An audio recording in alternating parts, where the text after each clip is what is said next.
Hi guys, so this is going to be a wonderful question and answer with Lindsay Matush and Bianca Heinrich. Is that how I say your last name? Yep, sure. Well, they are two very accomplished competition pilots and they have been very gracious to give us their wisdom and knowledge. And so, yeah, let's get to the first question, which is just, tell everyone about yourself, like how long have you been flying, what are your places that you've flown, competitions you've flown in, just give us the history. Go ahead, B. Your history is a little longer than mine. Oh, that's not true. Oh, maybe a little bit. Because I've been flying for a long time. I'm losing. Oh, she has a beer.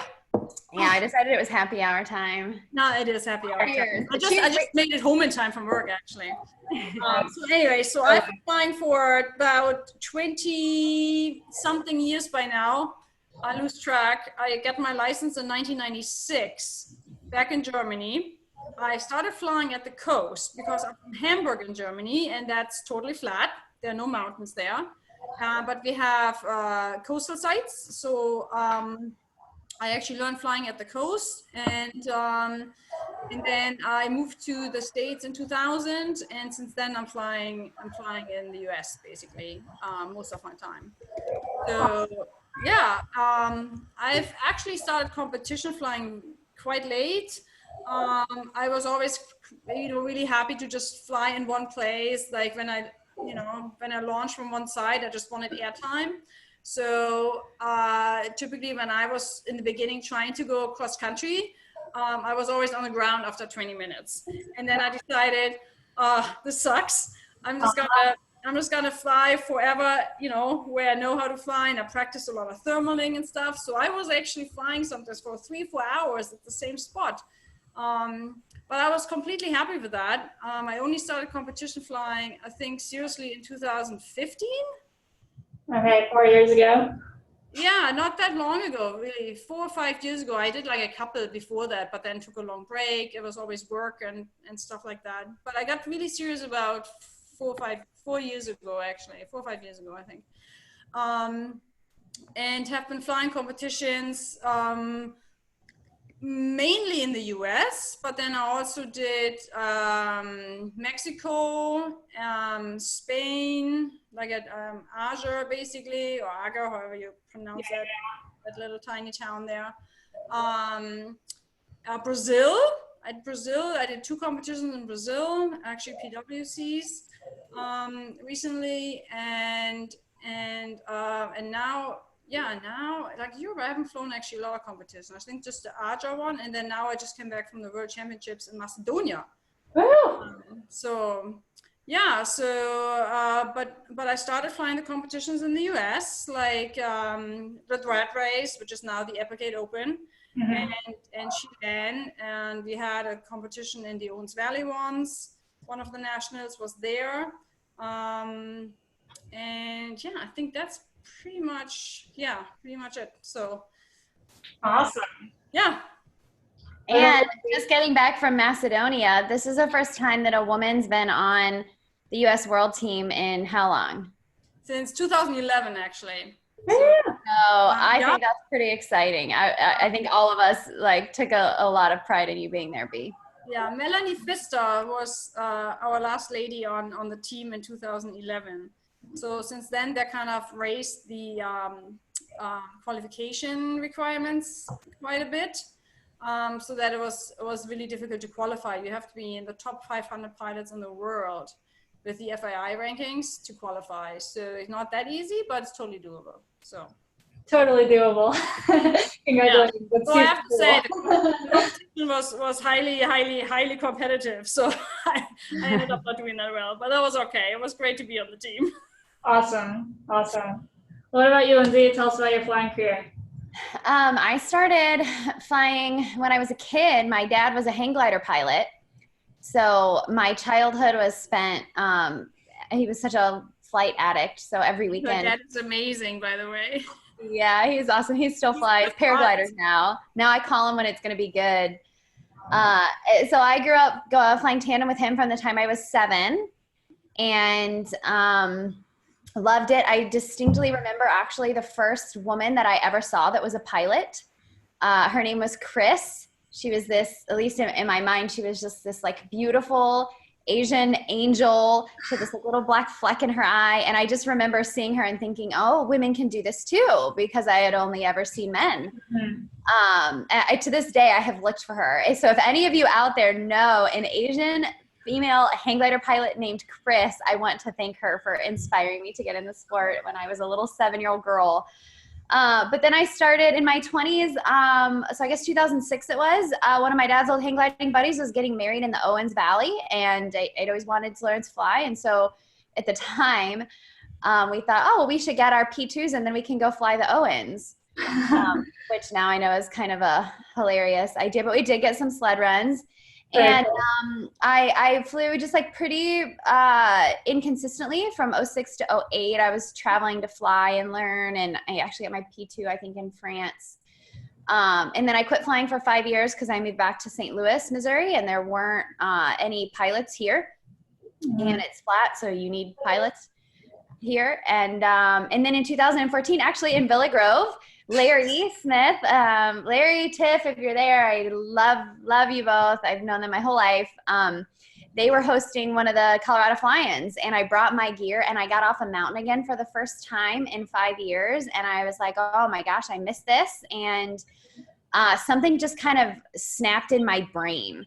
And I just became an addict, and I've flown at least 120 hours a year since then. Wow, that's awesome. When I started, I think that year I went to VIA and did some training in VIA, and since then I've flown South Africa, Colombia, VIA, Costa Rica, all over the place, Brazil, and in the U.S., flown a bunch all over the U.S. It's so nice I travel for work, and so sometimes I'll bring my gear and try to fly in different places. And in terms of competition, I started with a lot of the fun comps, like Spring Fling in Florida is a really great one, with some clinic and learning in it for people who are just kind of learning the comp scene. And I did the East Coast Paragliding Championship, Lone Star, and then I didn't start any of the bigger comps until I think 2015 or 16. I did the rat race and then totally shocked myself and podiumed for women, and had no idea that was even, I was like, I didn't even know that was in me. I'm a little girl from the flat. That happened. And then I did Chelan the next year and did fairly well. And then Applegate and Chelan this year. And so I too am newer to the comp scene. But crushing it. So congrats, guys. That's super cool. She's our national women's champion this year. I just saw that. I saw the Facebook post. Congratulations. Thank you. Thank you. Awesome. Well, now we know that. You've been flying since 2006, and Bianca, you said 20-something years. So how has the sport changed over the course of your flying career?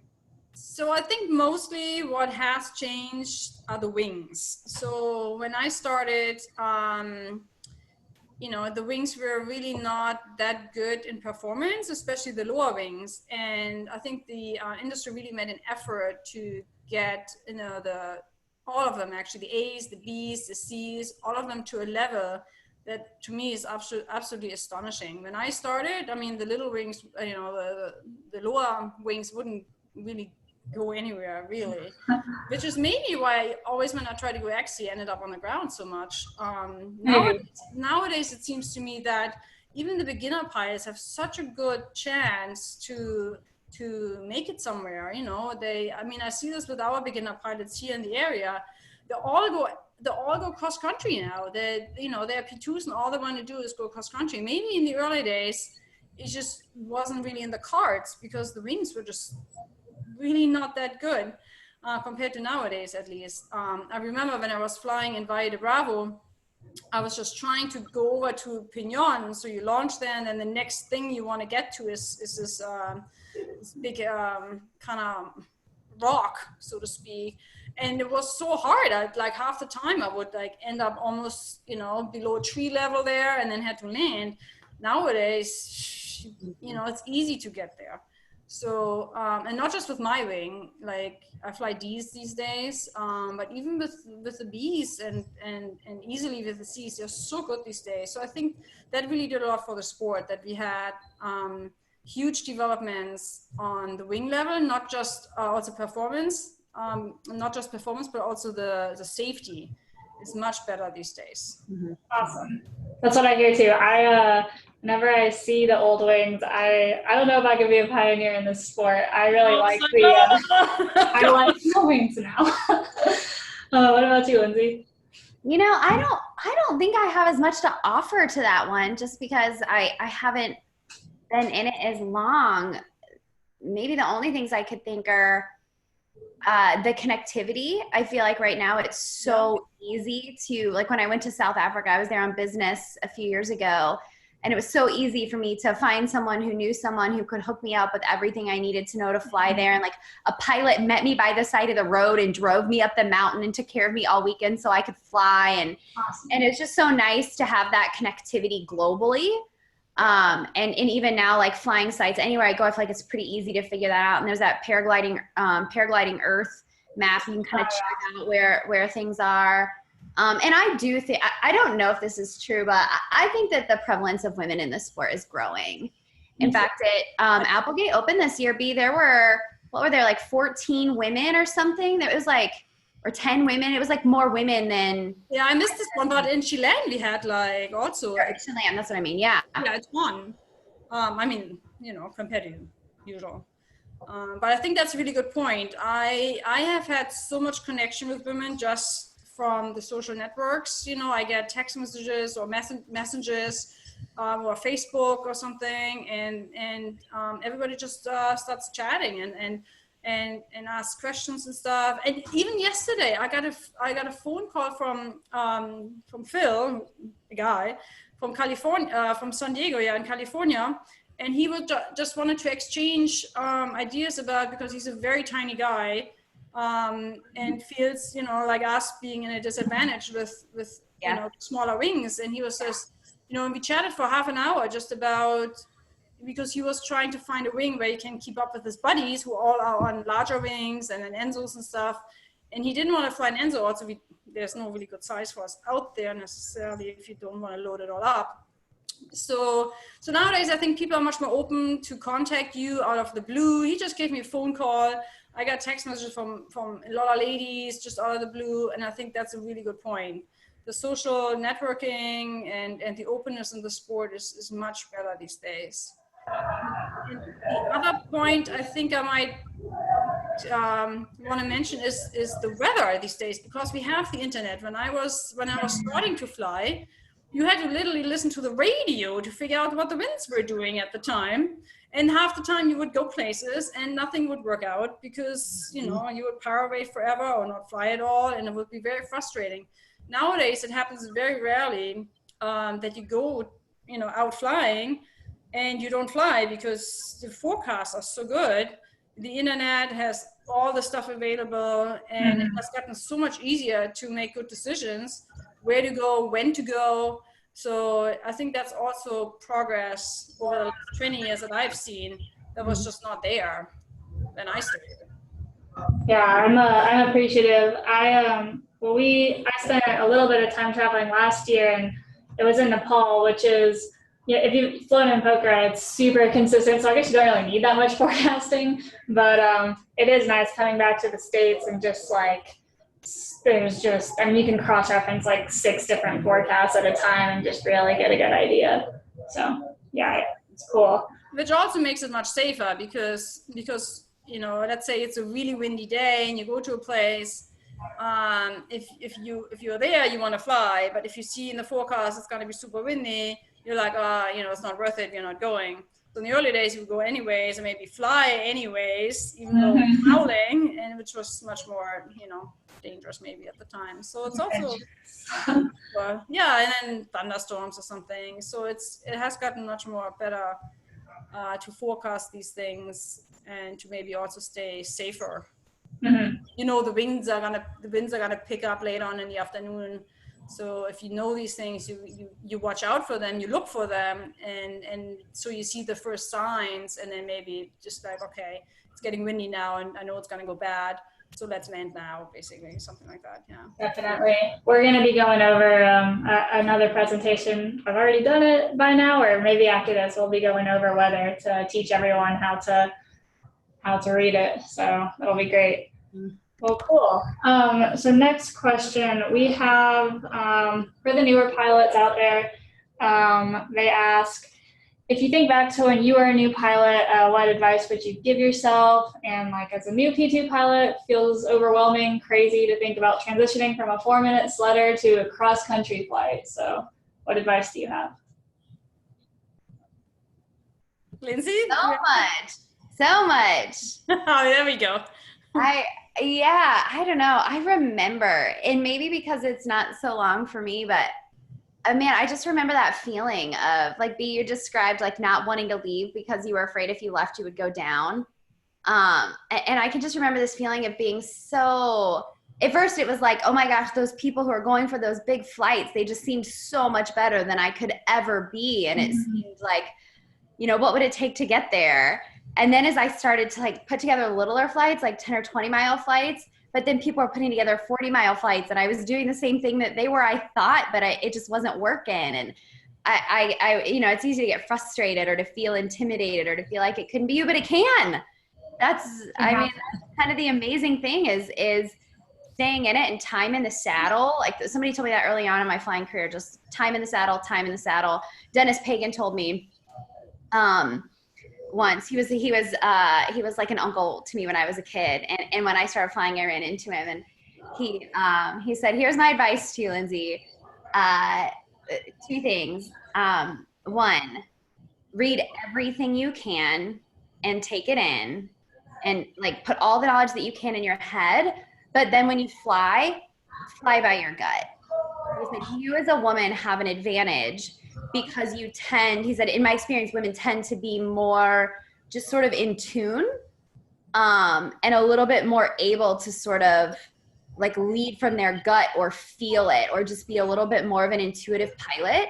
He said, so you should make your brain really smart, but then you can read, but then fly from your gut.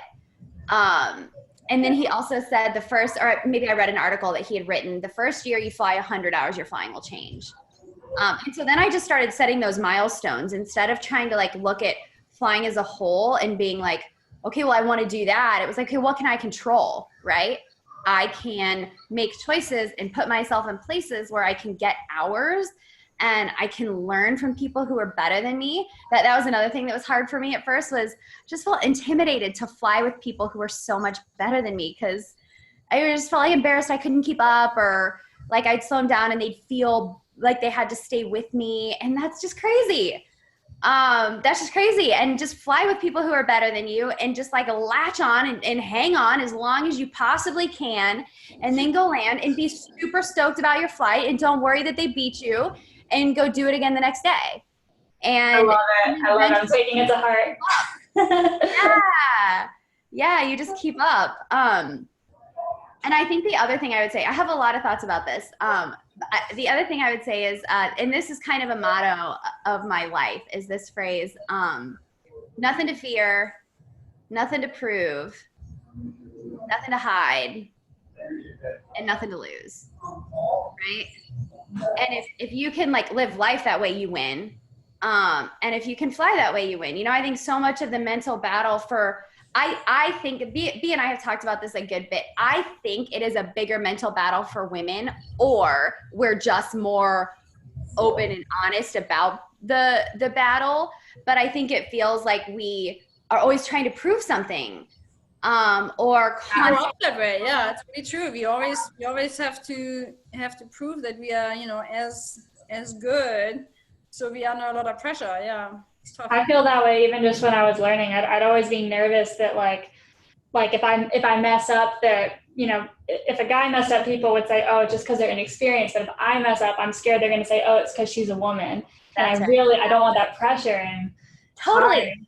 or at Villa, like you walk up to launch at Villa and literally every pilot there is standing around with their wing and they're talking to each other. And then it just feels like, I don't know if it's true or not, but it feels like a woman walks up and everybody just sort of stops talking and watches. And I just used to be so intimidated and think if they would just not watch me, I could launch perfectly every time.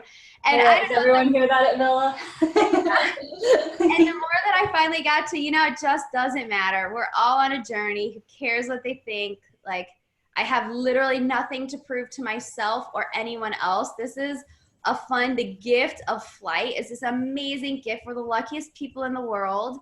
And if I can just put myself in that mindset that every flight is an opportunity to learn, and it's an opportunity to like push one more skill or just refine something or blow a launch, and then you're like, okay, well, why did I do that? And how can I get better? And I think giving yourself the grace and the freedom to be a continual learner, and not feel like if you don't make a big flight, it's somehow defining about how good you are as a pilot. Man, if we could take that pressure off of ourselves, you will learn better, you will enjoy the ride more, and you will perform better. I love that. I love all of that. I can't wait to rewatch this. Yeah, I totally agree with that. Don't put yourself on a lot of pressure. If you haven't gone on any cross-country flights yet, it will happen naturally, or it should happen naturally anyway. Just become really good at thermaling, staying up in one place for a long, long time. And then at some point, it happened with me, I got bored.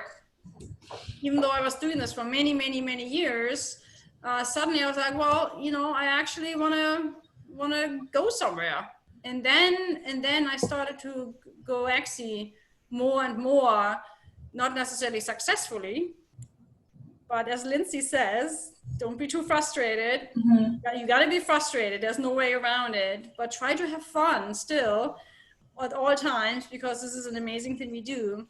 And if you try to keep the fun in it and don't make it all about the numbers, I went 10K, 15K, 20K, 40K, don't make it about the numbers.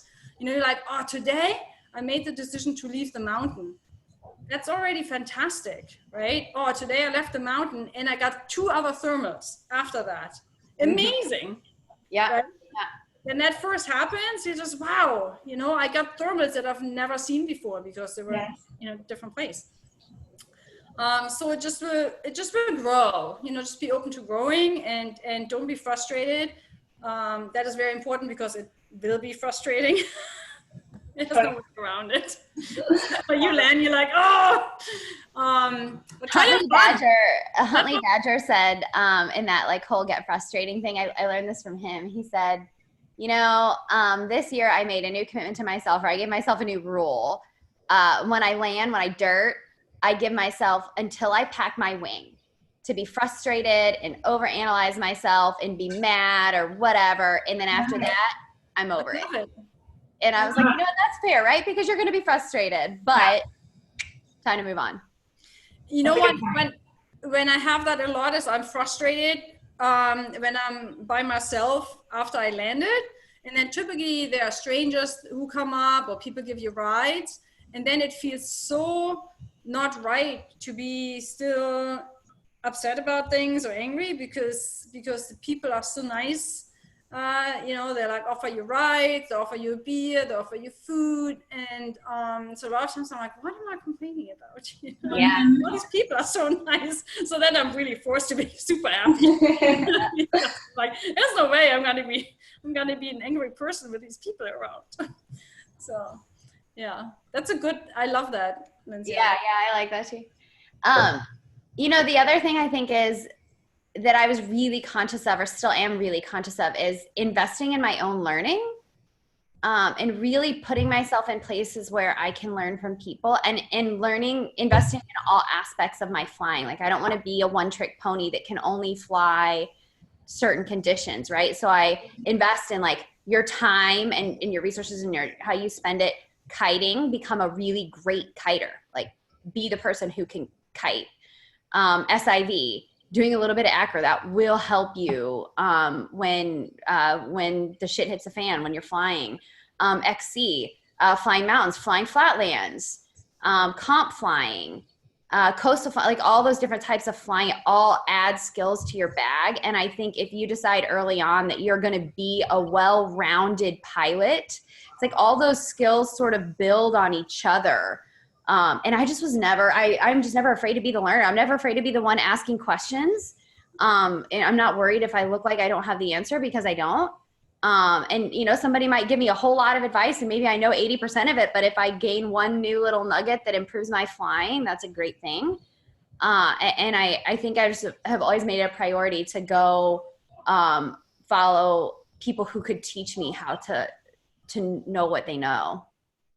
Definitely. Well, cool. I like that. So building on the new pilot stuff, and honestly, like for a lifetime, what do you think are the qualities of a safe pilot? Because here, you know, we kind of joke that if you can survive your first year flying, you can survive everything. You know, you make so many mistakes as a brand new P2.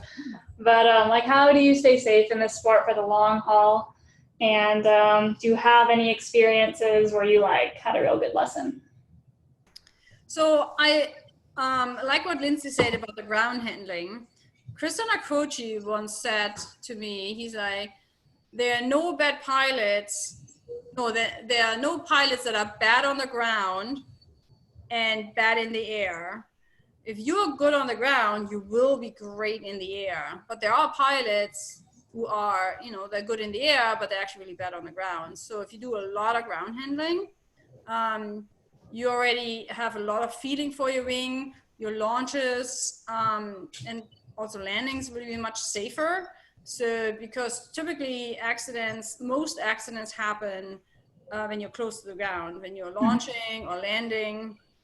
And so I think ground handling is huge to stay safe.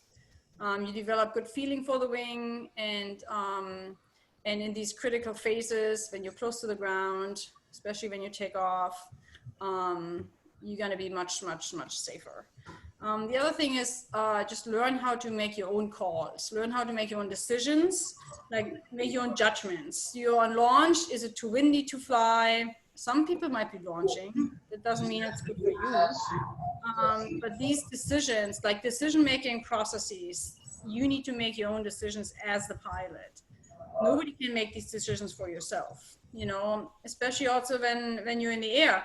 I fly with people, maybe these pilots are really, really good. And sometimes they go over places, there's no place to land, right? And I know we all shouldn't really do that, but people do it. And a lot of times I just don't feel that's a good decision for me personally. So I just make decisions for myself. I'm not going there, you know. Everybody goes over there. I'm like, yeah, I don't feel comfortable. I'm not making that decision for myself. Yeah, of course, I've been in situations where I got in trouble, particularly lee side conditions. I very much try to avoid them, especially in strong winds, obviously. I've thrown my reserve once, and that was on a lee side. I was on a lee side thermal basically, and the winds were really strong. So so those situations I try to avoid, because it becomes really unpredictable, everything. So, but some people seek them out to learn, and that's also okay. Like Kriegel Mara goes to lee sides all the time, which is very much okay in light winds and stuff. But when it's really strong, it might be a different story. So but it all depends on the pilot, which level you're at. You know, Kriegel can do that. Maybe I cannot do that. So, yeah. Always being honest with yourself. Just be honest with yourself, and don't take other people as an example in situations that are not perfect conditions. You know, if it's really windy, some people can handle it, some people cannot handle it. So it depends where you are. So that's where your own decisions become really, really important. Like, especially when you ask yourself the question, would I do this by myself? Like if I would be on launch by myself, nobody around, would I launch in these strong and windy conditions, or would I not? Just because other people do it doesn't mean it's okay for you. And you shouldn't feel pressured. Peer pressure is always that certainly is causing a lot of trouble and doesn't keep you safe. So yeah, that would be my point basically. Thanks. What about you, Lindsay? I agree with everything that B said, especially the thing about just knowing your own limits.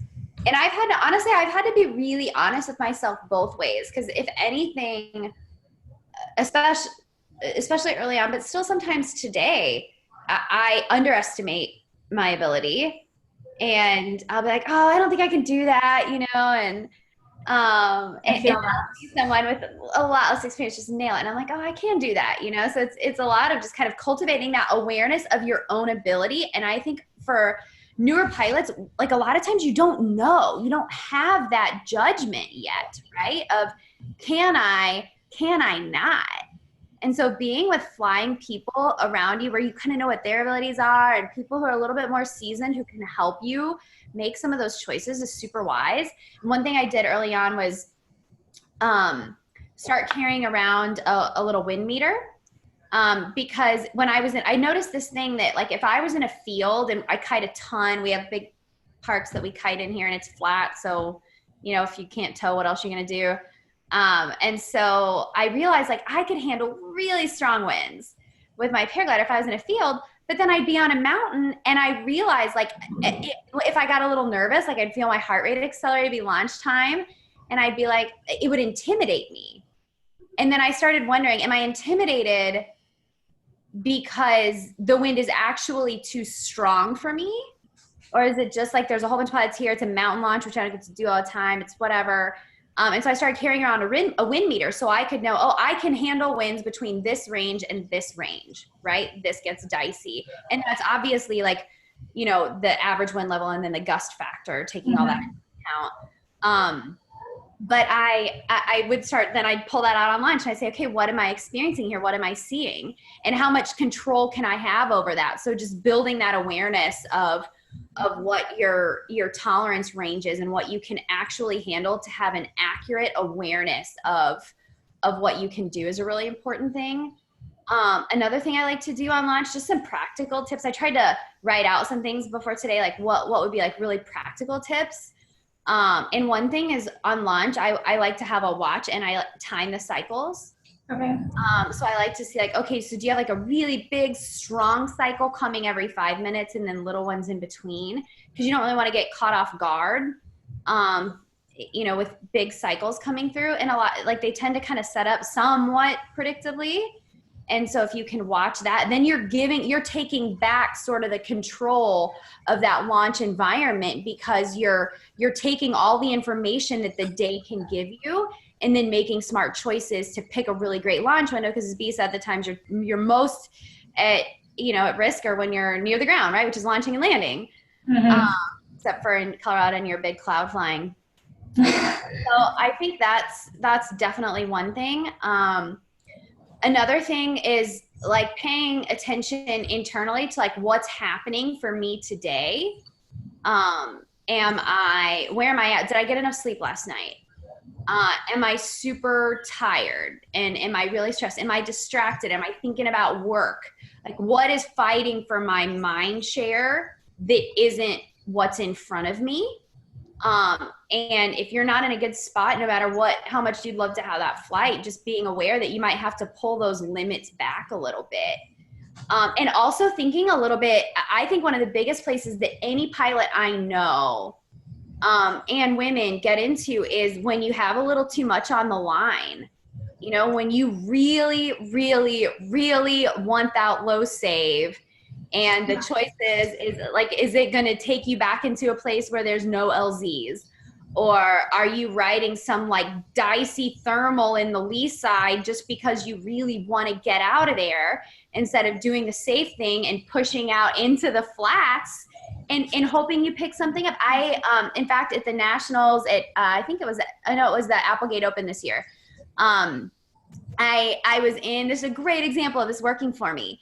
I was kind of like I was doing all right. I was like top 10, but low 10 in the sport class.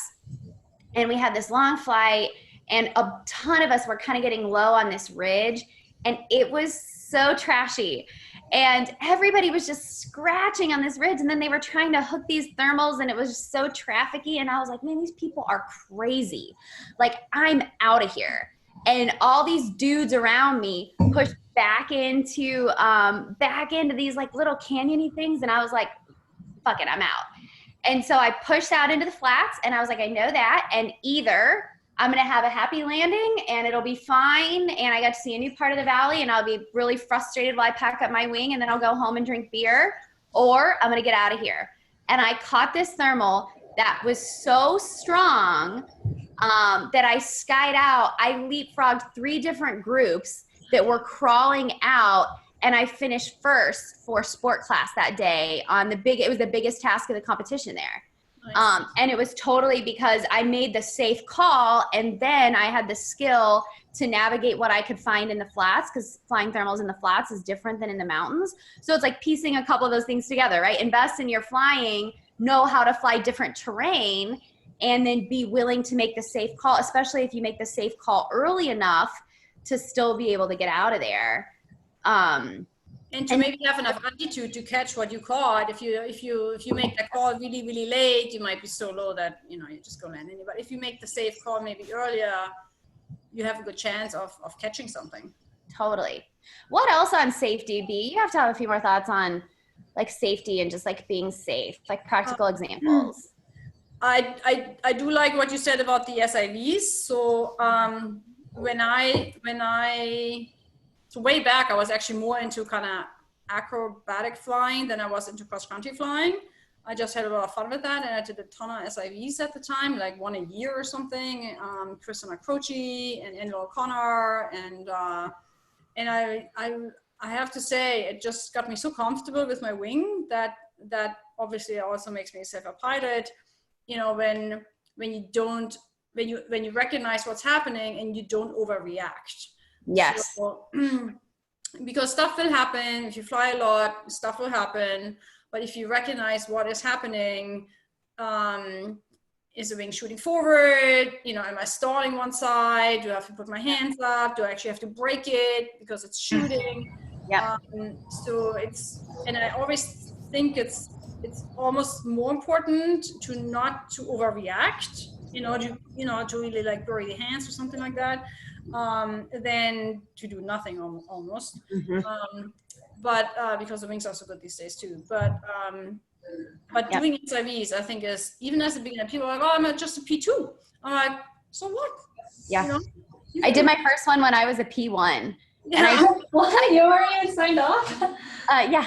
And I do at least 1 a year. Nice.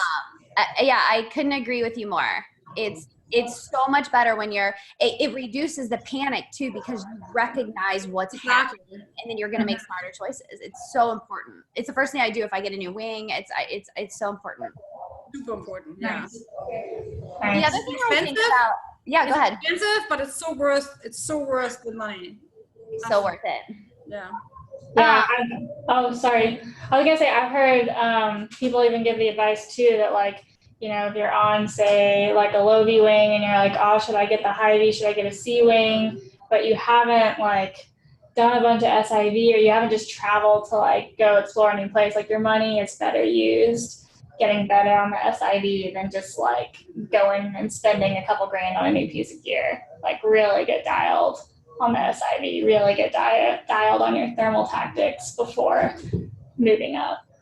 Totally. Yep, I would agree with that. Get comfortable on your wing before you move up. Cool. The other thing I think about safety, and I really think this is so important at like Villa Grove and different places like that, is getting a really, really great site briefing. Like, Villa has some super tricky dynamics. Don't get blown over the back. Every year, everybody talks about don't get blown over the back. There's really clear markers, and yet people get blown over the back. My dad did, actually, when we were there. And you give him shit. it was so scary. I was a wreck. I'm much more of a wreck when he flies than he is when I fly. That is for sure. Oh my gosh. But it's, you know, really, really pay attention to that stuff. Because every little site has its nuances, and there's usually such a trove of knowledge of how to fly that site. And people sometimes give you a basic briefing, and I'm like, what else? What else? What are the great thermal triggers? Where do you go if you don't make it up there? And that helps you have a better flight, and it helps you be super safe. And the other thing I think is super critical that's really practical is giving yourself options and always thinking about like what could happen. So B mentioned earlier the weather, right? Knowing, are the winds going to pick up? Know your weather. Good one. Totally. If you know the winds are going to pick up at 3 o'clock, don't you be low scratching in some valley at 2:30 trying to get out. No, be smart, go land. I don't care if you want a good flight. Better to fly another day, right? Totally. Or thinking about landing. People have had great flights and then botched their landings because they were like trying to get that next thermal and didn't pay attention to the fact that there's power lines on the ground, or there's fences, or there's nowhere to land if you keep doing that. That's a really good point. My boyfriend did the X-Labs this year, and we had 2 pilots with us who are fairly new pilots, one of them especially, and he was flying with us during the scouting trip, and green fields everywhere, big green fields in the Alps. And then I see him flying over this like ravine, and he ended up sort of crash landing trees. There was a river right there, and I was like, what were you thinking when you were flying into this ravine? There were big fields everywhere. And he's like, well, I thought there was lift there. I was like, but you were, I mean, by the time you're so low that you should have made the call to find a safe landing zone. So I was like, so if you get low-ish and it's time to think about landing, give up on the whole I have to find lifting. Like that's, you know, forget about that.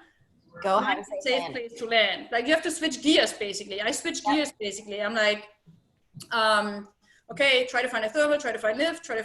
And if I get so low that I'm like, you know, I move to a, you know, you don't have to fully give up, but you have to then move over a place where you can maybe look for a thermal and can land safely. Yeah. If you think over the ravine trying to find lift, and if you don't find it, you actually have to land there. So these decisions have to be made in time. Yeah, where you have options, leaving yourself options. That's right. That's right. And being smart about knowing like, okay, how strong is the wind? And sometimes like really practical tips for beginners, sometimes your best LZ is behind you. Right? Don't get to that thing where you're trying to cross the power line so you can land. Well, maybe the best LZ is behind you. So be smart about that. And it's, you know, I think, and we've all had that where you really want to get up, you're fighting for it. And then all of a sudden you're having the holy shit moment and your heart rate's accelerating, and or maybe you were now you're trying to get down and everything's sort of sucking. That's another scary moment too, right? Mm-hmm. All of which in that moment you can start beating yourself up about all the things you should have done differently in the last 10 minutes that you were making decisions. Or you can let all that go and just go, okay, deep breath, like really slow your heart rate down, and then just start look around you 360 degrees, pay attention to the wind, and then just make smart choices. Definitely. Do you guys, since you're talking about especially like leaving yourself that option to land, like for beginners, just like a general threshold of like AGL, like when's time to stop trying to thermal and when's time to say, let's land? Exactly. Do you have like a number or something like 500 AGL, 300 AGL?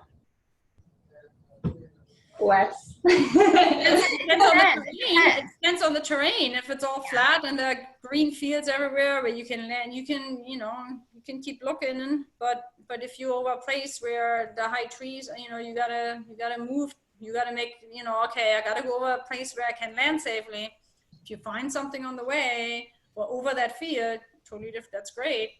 But so it kind of depends where you are. Are you in a, kind of in a ravine or something, so It depends, but I wouldn't put a height limit on it necessarily. Okay. But more a condition limit. Like that's the judgment there, right? Is what's happening here and what are the dangers.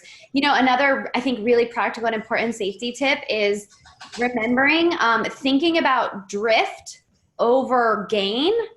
And so especially like at Villa, or if you're ridge soaring or something like that, or if you're like flying deeper in mountains, recognizing that sometimes you hook a thermal and that thermal might be tracking pretty hard, especially if the wind's picked up a little bit, back and over a mountain. And sometimes your drift outpaces your altitude gain, right? So what's happening is you're climbing. This is, I think, somehow some people get blown over the back in places. I've seen it. Is you're hooking that thermal and you're like, oh, I'm climbing. Yeah, but you're drifting more than you're climbing. You're climbing 100 feet a minute, but your drift is pretty intense, or 200 feet, whatever it is. And then at some point you're going to get caught in that rotor. And then when you go to penetrate, especially if you're like pinned up against a ridge, or when you turn out and you realize it, this is really common intermediate thing to happen. You realize it and you're like, oh shit, I have no penetration, right? Because the wind is compressing right there at that ridge top. And so you hop on speed bar and now your glide's like 2 to 1 or 1 to 1, or you're just on an elevator down into the trees. And now you're in that really trashy rotor zone. So that's another really important thing to think about, is just that clearance over terrain. And when you're out there in that big mountain air, clearance over terrain is a super important thing. Definitely. Yeah, I think we always call that sucker lift over here. Like, don't get caught in sucker lifts. Totally. Sweet. Yeah, and I guess that's just for the new people. Like, it could be, I remember when I like very first started there, like, I've only been flying 2 years, so I have no experience. But when I very first started thermaling, I felt like I was just concentrating so much on just like making my inside and outside brake right that it could be easy to like not pay attention to the terrain, but you need to pay attention to the terrain. Yeah. Okay, so the next, what do we have up next? So in Boulder, especially, you know, our site is 680 feet AGL. A lot of people learn there. I learned there. What advice can you give to those people that are just learning to thermal, and like, how do you keep the Stoke alive when it just seems like you're doing sledder after sledder, and yeah, you gotta like keep it going to build experience? I would say find a place where there's a good glass off. If you find a place, a glass off or magic air, whatever you call it a glass off. We have some sites here that, you know, 6 o'clock in the evening. I mean, there's no way you're not staying up. You're not going down. You don't even have to circle. You just launch and you stay up forever. You know, as long as the sun is still up, it's, you know, you fly for 2 or 3 hours. So we like to send our beginners to kind of those places, so they just get airtime, you know. So then they land and they flew for 2 hours and they're stoked, right? I'm sure you guys have places like that. They should exist everywhere, or coastal sites, for example. If the wind is on and perfect, you know, people usually can stay up easily. Dominguez Canyon. Yeah. Where? Dominguez Canyon, isn't that Dominguez PM. Yeah, I have the first flight I got there. I actually got a glass off. It's eluded me since. But and you can do mixed ridge thermal flying. So that's a really nice one where you can practice ridge flying, or where you can practice thermals, but there's like ridge lift there to keep you from going down. Iquique, Chile is another really amazing place to get some of that type of flying. I mean, obviously Torrey Pines and stuff out west, there's a ton of great places to practice that. Yeah, then you get training, like it's easy to stay up, and you can practice the thermal flying and can learn and study without sinking out all the time. So I think that's a really nice way for beginners to get good air time and to learn thermaling even. You know, if you launch, then you launch a little earlier, the thermals are still out there, but the glass off is about to kick in, and suddenly they get 2-3 hours of air time, and oh God, they're gonna be so happy. Oh yeah, totally. And the other thing is, you Colorado pilots, honestly, you guys can get freaking lazy about driving to other flying sites. I drive 7 hours to fly the mountains. And I don't even mind it that much. Four is my limit here. I don't do 4. I do like 3 hours, 45 minutes I do. Okay, but these guys, you know, B, because you don't have all that many amazing sites. These guys have all these incredible flying sites that are like a 5-hour drive or less from them.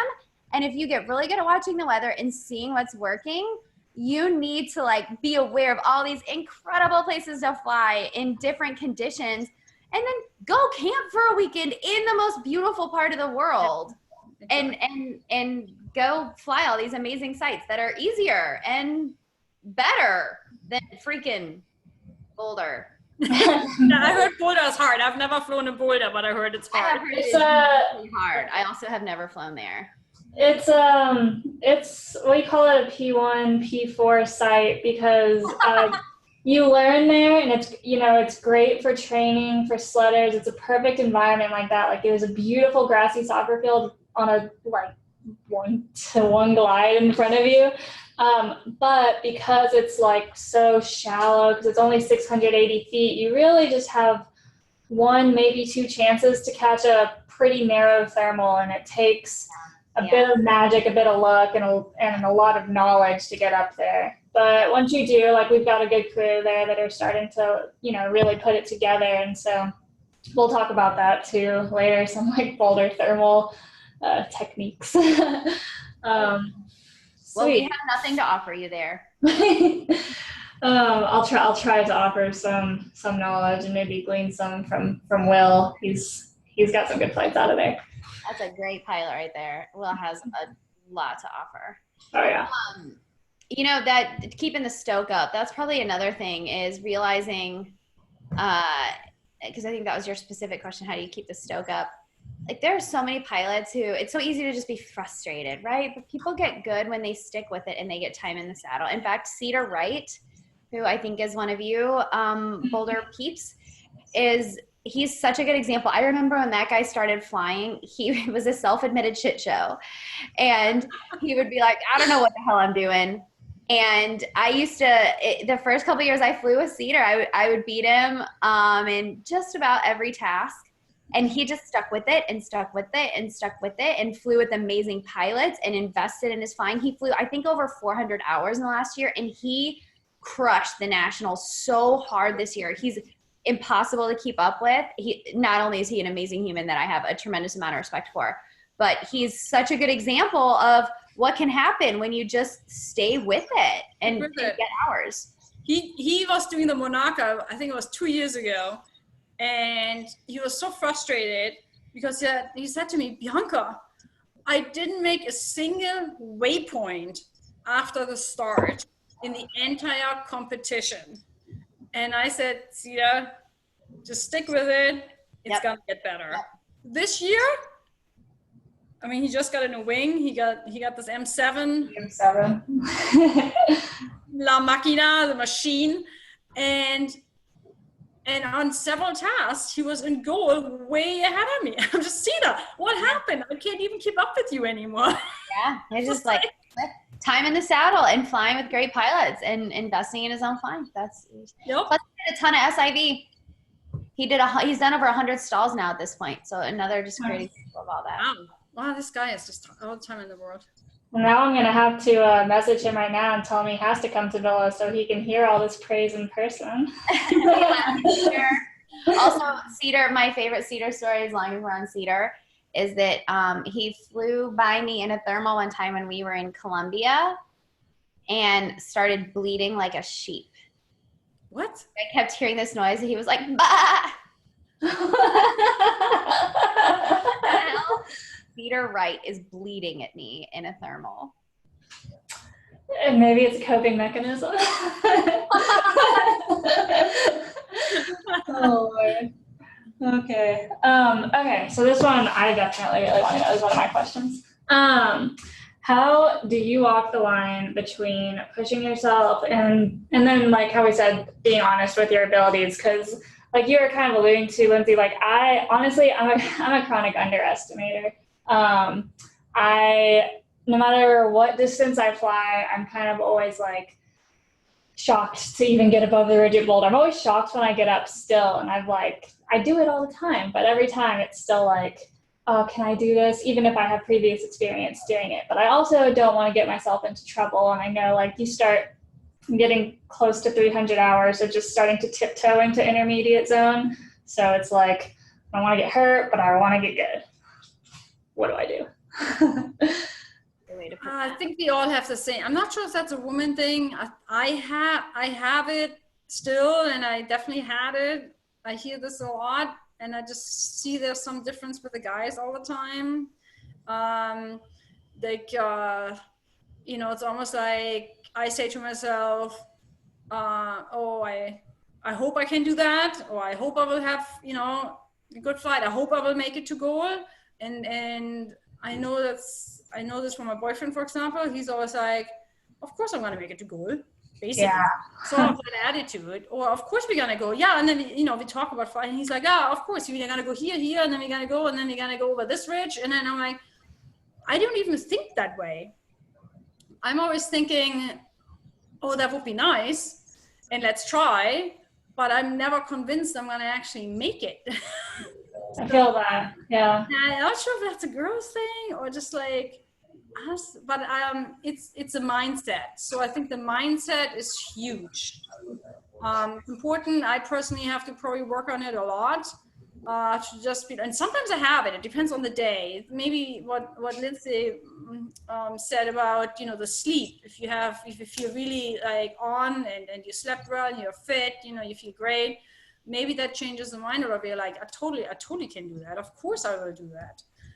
And sometimes it's thinking a little differently. So I think the mindset is huge. If you tell yourself, let's do it. That's why sometimes I fly in the air and I meet people in the air and I'm like, let's do it. It's more like for me than I'm like a young person. Let's do it. Just I'm like trying to like tell myself it's got to be totally like happening. I do that a lot. I'm like, let's do it. And I think it's huge. The mindset is huge. And because, it's all learnable. The capabilities are all there, but sometimes it's totally the mindset, and it changes how I fly too. And it's something I'm actively working on, I gotta say. Yeah, totally. I think the other thing is, like we were talking about being a chronic underestimator. There comes a point where you have to start putting your weight on what you know to be true, even if it feels like it's not true. And to start thinking, I probably can do that. And it's actually really freeing. I don't know why women do that to themselves, but I will share a non-flying anecdote that I think pertains to flying, that probably I bet a lot of women here can relate to. And actually one of my dad's old hang gliding buddies told me this. There was a study done. He told me this when I was at Villa Grove one year, actually. There's a study done that looked at high-performing, high-achieving women. And they were curious about what was common to high-performing, high-achieving women. I don't know how they qualified non-high-performing, high-achieving. And in this study, they said, okay, well, what are some common traits? And they boiled it down to 3 things. The first 2 are fairly expected. One was just, I don't know if it was like competence, intelligence, like whatever sort of it comes with like being good at something or having sort of an ability. The second thing was a willingness to accept delayed gratification, right? A willingness to stay in and study when your friends are out partying, a willingness to get up that extra hour early and just crush it, a willingness to do the hard thing. And the third thing was a nagging sense of insecurity. And the theory was that whatever it is that has women, like drives women, it then gives them this bar for themselves where they never meet their own expectations. And in one way, I think that can sort of be harnessed for good, right? You always want to be better. It makes you much more of a learner. You're more able to take advice from people because you're not tripping over your own ego. But in the other place, it's like you're saying, it's like it can get in the way quite a bit, right? Mm-hmm. And that confidence is huge. I know when I'm feeling confident and I'm feeling good, I just think it's to fly better. And I think so much of that has to do with not attaching your identity to how you fly or how well you did that day. My first 2 days at the Applegate Open this year were terrible. Oh my gosh. I was like, I've completely forgotten how to fly. And then I somehow like came from behind and had this like epic next several days and got fast and it was great. And you just have to let each flight be its own flight, you know, and not play that silly game where it amounts to, am I a good pilot? Am I not a good pilot? Who cares? You get to fly.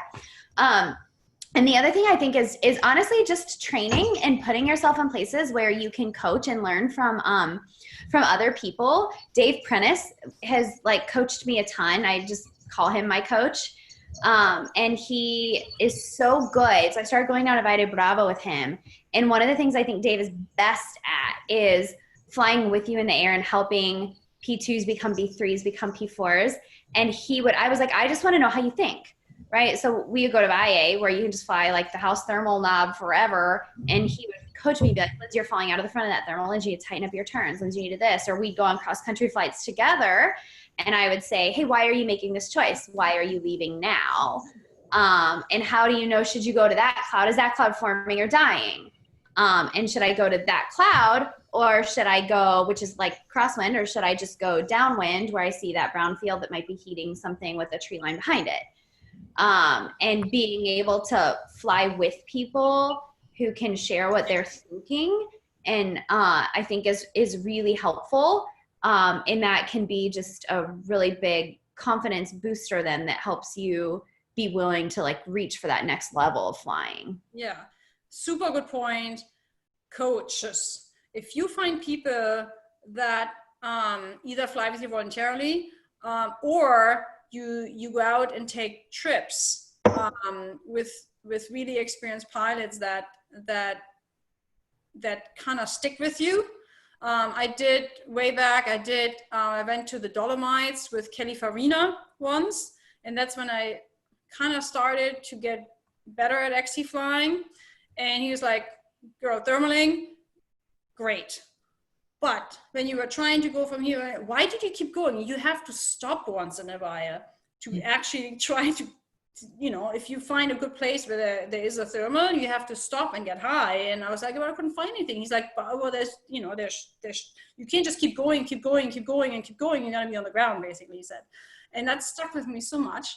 And then I did also a bunch of tours with Eagle, even though I was a super, super accomplished pilot already.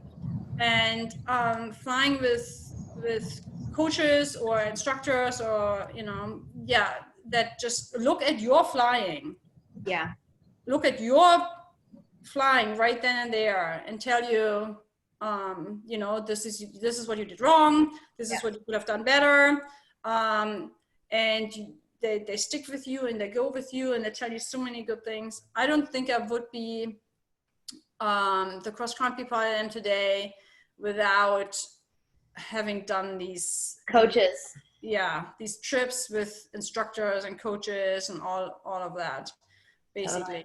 And they also boost your confidence. They're like, your thermaling is great. This is what you should work on. Or, whatever, So. Well, and there's so many habits that I think we all build, especially like the longer you go. Like actually Trey Hackney said something to me last year about how I was flying, and we were in a competition, and he was like, Lindsay, I think you're using more brake than you are weight shift. And he said it's super common, and I think you should just pay attention to that. And so then I started watching it in my flying, and I was like, oh, I totally am doing that. And so I started being much more conscious of how much weight I'm using versus how much brake. And I think that's another little like plug for competition too, is because then you're all fun competition, serious competition, whatever, you're all headed in the same direction. So there's a lot of pilots there. And I've learned a lot from kind of flying those routes. And then you're sort of afterwards, like you dirt, somebody else doesn't. And you can go be like, hey, what'd you do that I didn't? Or one of my favorite lessons that I ever learned about flying thermals was when I was flying with Bianca. It was 2015. We were in the rat race, and we were in the very worst hellhole of Washington, oh gosh, what's the pass called? Oh, Humbug. The Humbug Valley. And it's just, oh, it's so bad. And if you get low. And a few of us were just like scratching so hard to get out of there. And I thought I got something. I kept losing Did you it. make it? I did, yeah. And B came in, but you were a lot faster than me getting out of there. And I didn't know what she did, but she just did this sort of magic fairy thing and like caught this thermal and climbed out of there. And I had been just wrestling with it forever. And afterwards, do you remember what you told me? I don't. It was when I told you this since then. She talked about how sometimes I was like, how did you know where the thermal was? Oh, that thing. You tell him then. You tell him because it's your tip. Okay. So, and that's also a feature of the new wings, I think. Like way back in the early days, that didn't really do that. So sometimes when you're not sure where the lift is, so you can tell there's some lift around or something. It's kind of like, but you're not sure which direction am I gonna. Is it on the right? Is it on the left? And it's kind of like lifty a little bit. If you let the wing just go, you can put your hands up a little bit. You still feel it, but you kind of let the wing do its thing. It's gonna find the lift. They're like, and it just like drifts to one side. This is like, and then, oh, there it is. And then you start thermaling, basically.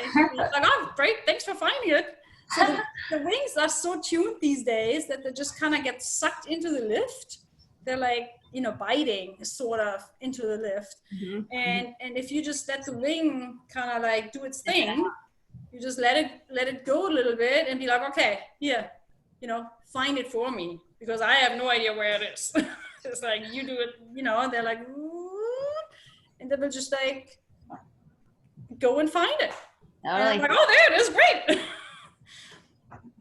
And in the flats, the trick is often that it's just upwind of you. You're in that spot where you're in the flats and you feel like you're kind of keep like hitting something, but they're not quite getting it or whatever. A lot of you're in this, like, there's lifts somewhere.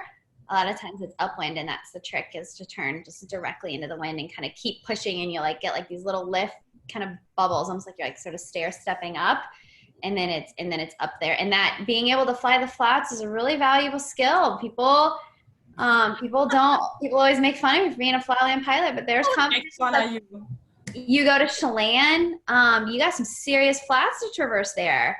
And a lot of competitions, there will be like a few key crux. Even Applegate has a couple sections where knowing how to fly the flats will benefit you tremendously. Awesome.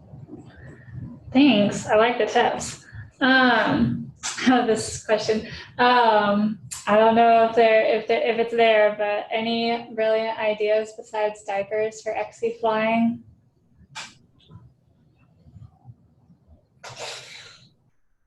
Oh, we're just stuck. Maybe in terms of how to like stay in the air for a long time, basically.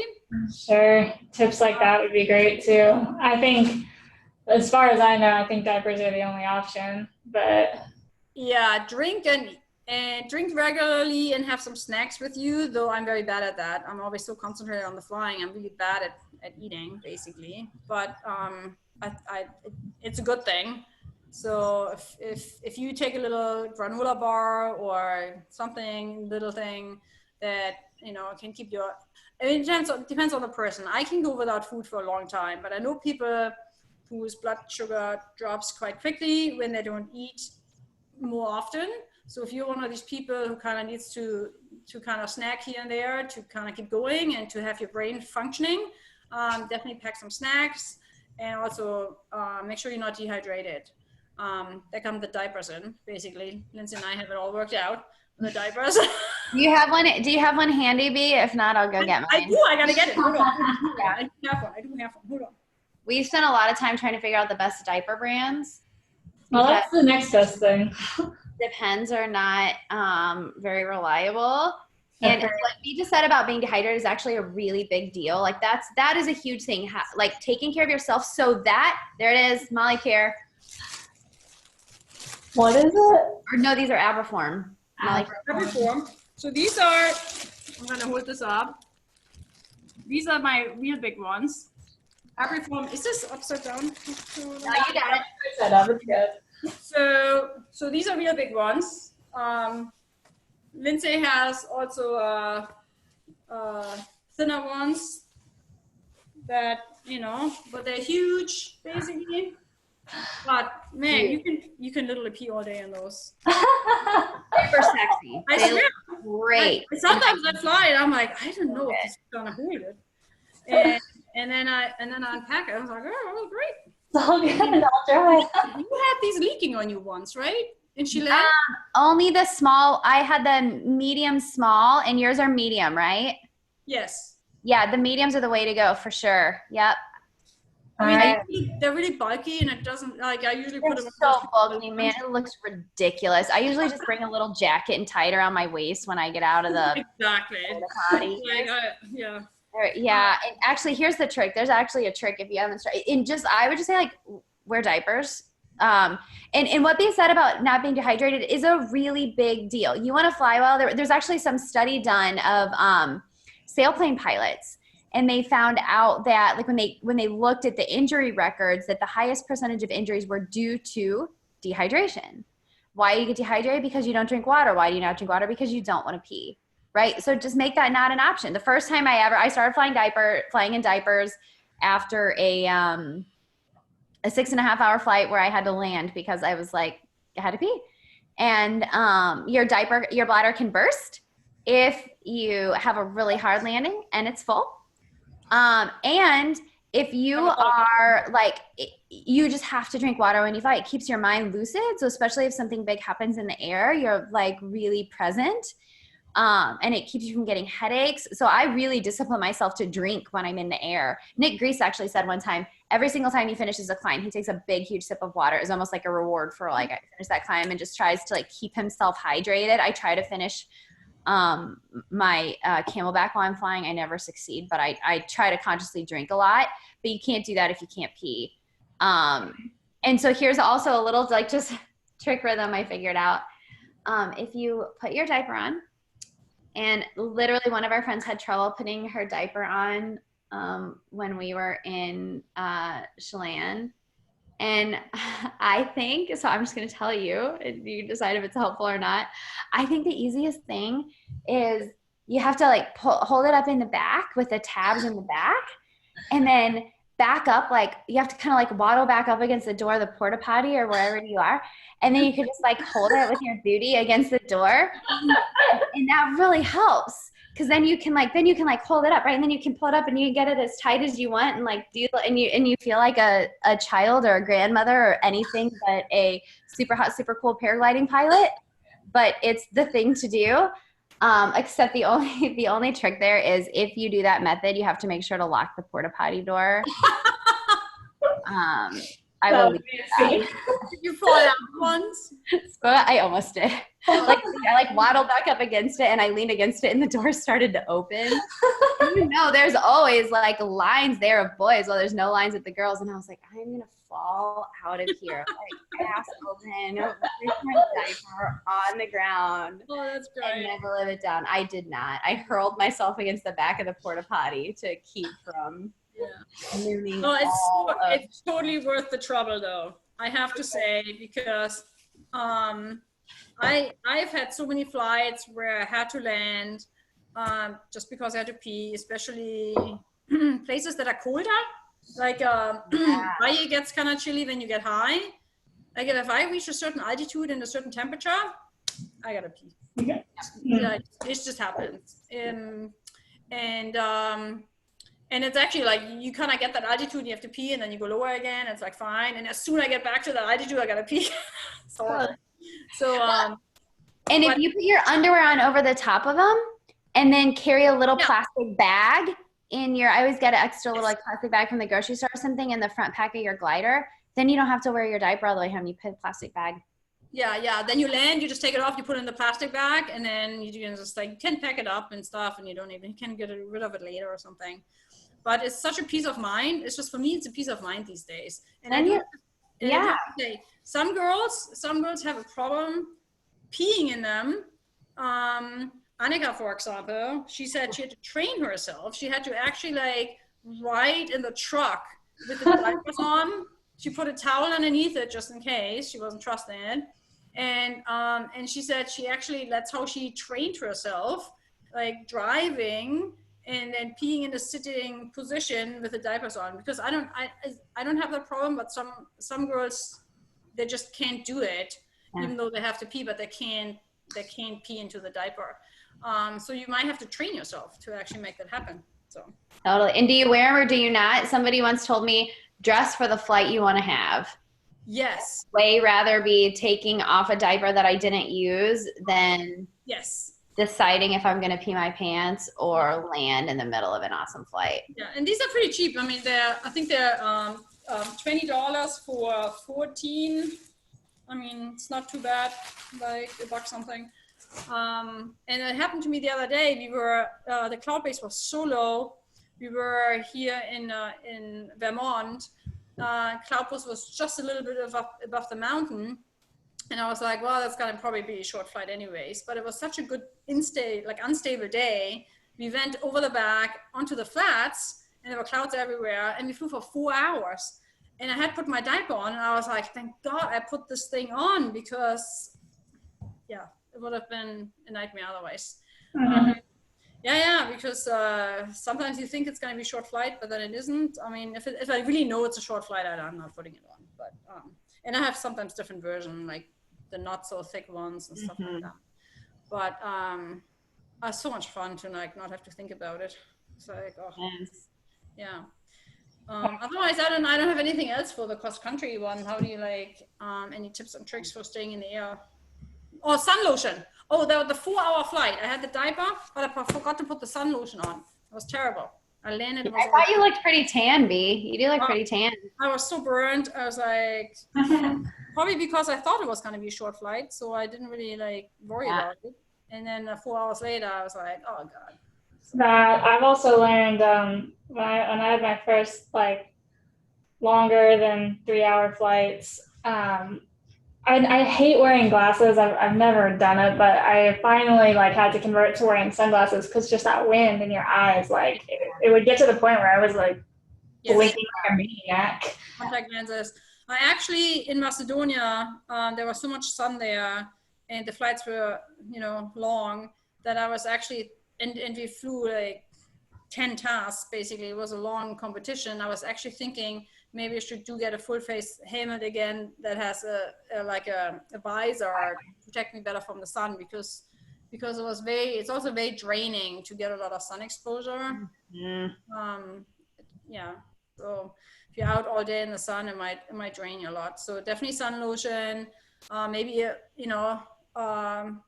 balaclava, maybe even ski goggles. If the sunglasses are not enough. So sun, then drink a lot, eat, definitely eat. Yes. And open your granola bars before you go. That way you don't have to deal with it in the air. Oh, that's a good one. I like have a little pocket. Great one. I never thought of that. Brilliant.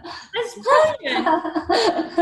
With the gloves on, and then you're like, oh, whatever, and there's like something happens again. Totally. Yeah, it is open them before you go. That way you just like shove them in your mouth. Stuff in the mouth. Granola in the other. And you're like, screw that. You're back to not eating. That's smart. Piggybacking off of like staying in the air, we had a question on if you guys have ever gotten airsick. I never have, but I know some people do. I don't know if you've heard of any tips in your flying career for that. I have never gotten airsick. Yeah, no.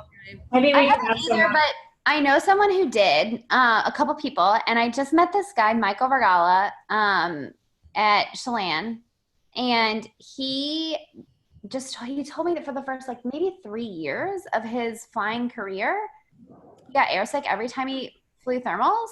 And so he did some research into what can reduce it, and he wrote an article about it.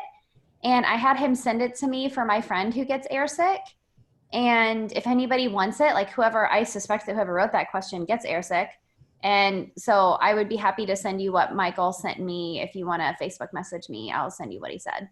Yeah, we'll get that passed along. Sweet. I do remember the guy. Yeah, he did tell that story. Yeah, I that's don't crazy. remember. I don't Impressive. remember what. Dedication. Dedication. Okay, this is I think another one of mine.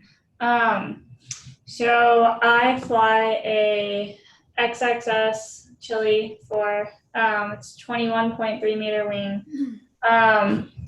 What strategies do you have, like from flying small wings, to just keep up on XC? Because I feel like I get knocked around by big thermals. I feel like I get pinned when other people don't.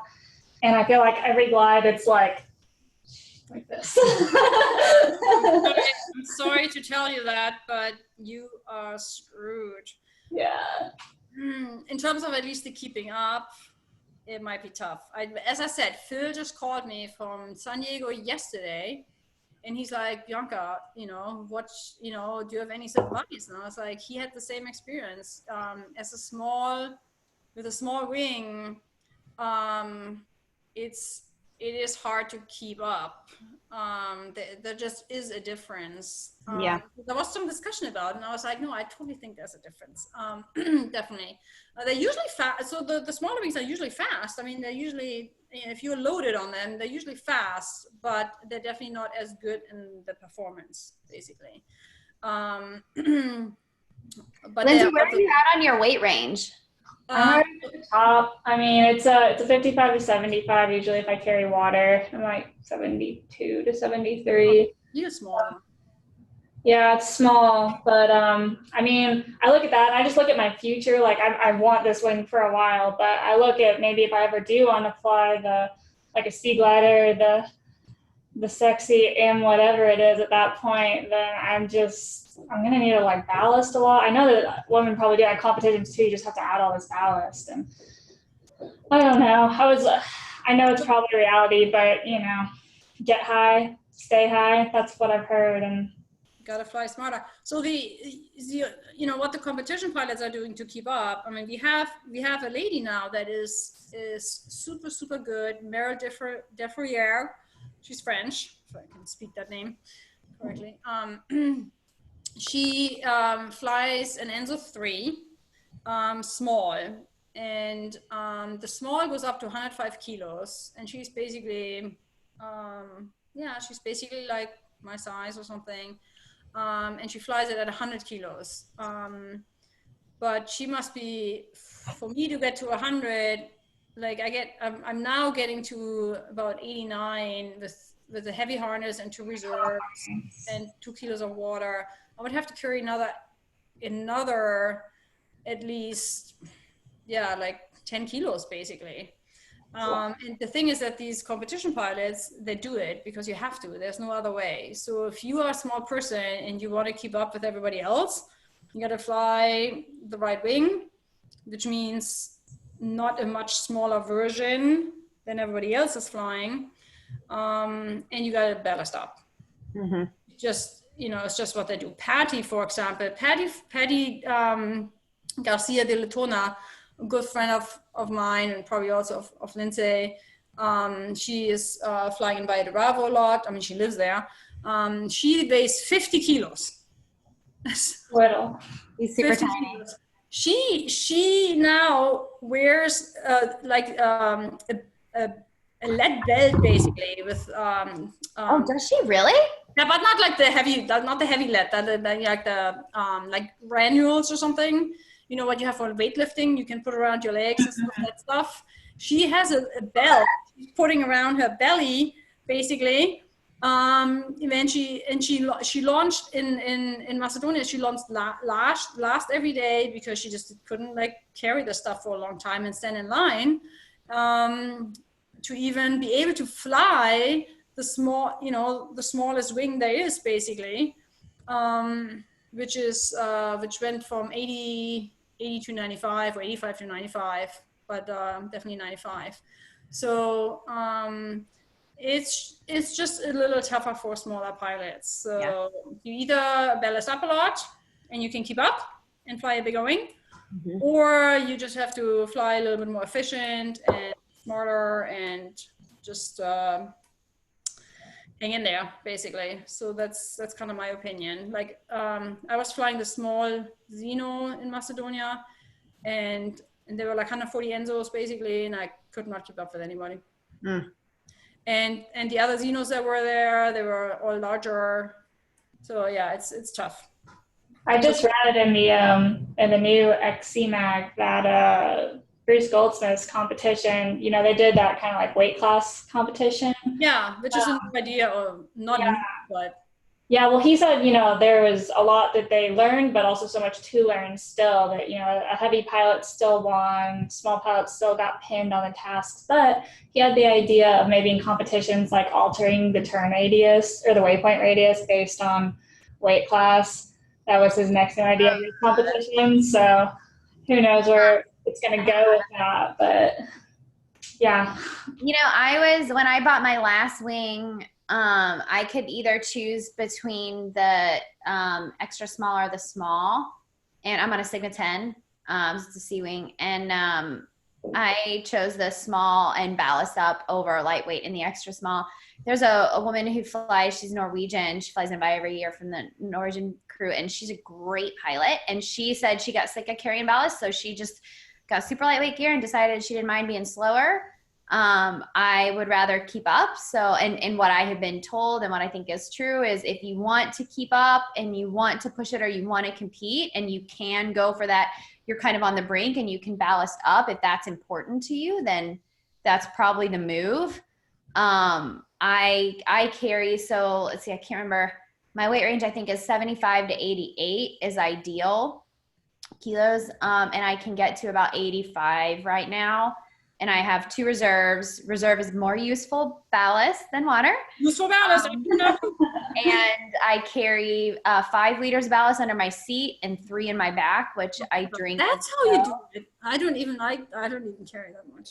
Yeah, it's heavy. It's a pain in the ass when it's like all super, and I wear heavy hiking boots and I have a mid-size harness. I haven't gone to like a big heavy comp harness, but that's probably next. But I use just one harness for XC flying too, and sometimes I'm hiking out. And so I like ballast I can dump. But I mean, I think that just comes with the territory and you just get used to it. And sometimes it makes for trickier landings or trickier launches because you have all this weight you're dragging around, but you know, you just deal with it. And I do think there's a couple practical tips for keeping up that are counterintuitive that I have learned. And this is, it's really tempting to think, okay, because you're right, Lindsay, what you just described is the most frustrating phenomenon in the world, that like you're on glide, like you leave a thermal with someone and they might even be on the same wing as you, right? But it's bigger. And you might be on full bar or 3/4 bar, wherever your wing's most efficient. And you're going, and literally it's like this. Like, how's that even fair? It's not, it's crazy. So here's the trick.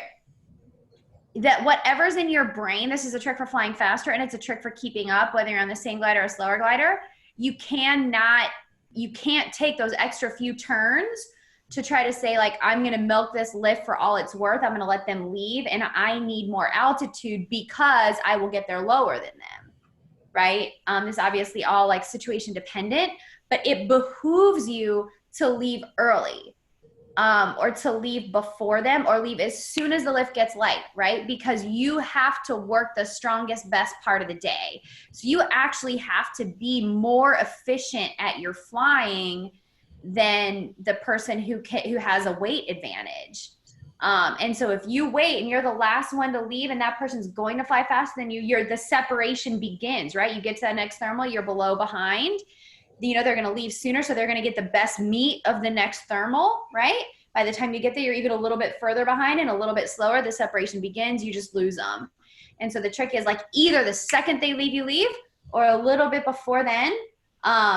And it feels counterintuitive, even if you're lower. And Nick Grease told me one time, proximity beats altitude, right? Being able to be with people, even if you're a couple 100 feet below, obviously this is all situation and location dependent, is better than feeling like you need to max out that climb and letting yourself get behind. And Dave Prentice told me that when he was coaching me, and I just chased that guy around everywhere he would teach me how to fly and just ask him to coach me. And when we were flying in Colombia, we were doing these big laps on the Valle de Caca. And the first year, man, I just could never keep up. And I was always on the ground before him. And then I finally started just taking that single piece of advice. Well, probably not single, but that was probably the biggest click for me was when he leaves, I leave. And it makes a huge difference. And I think that's really important and not being afraid to hit bar too. I love it because I think too, it's hard sometimes. I feel like I'd always like go on glide and then that guy would leave and I'd have to wait for the next one. But I always felt like I ended up in between and now I'm by myself and everyone's got thermal markers and then I don't. And so yeah, I'll definitely try that. That's cool. Do you have any other thoughts, Bea, about that? About like how you keep up when you're racing or when you're... That's one version. I actually asked Kari Ellis, I think she changed her last name now, the Australian lady who is really good. She was on the Australian team also. And she was exactly saying the same thing what you just said. Because she had a peak 4 for a long time and was keeping up with the Enzos. She's a bigger girl, so she flies a bigger, she had a bigger peak 4 version than I had. I was like, how do you keep up? And she said the same thing. She's like, leave early. You got to be lower than everybody else, but that's how you stay with people. You just gonna leave early, basically. Okay.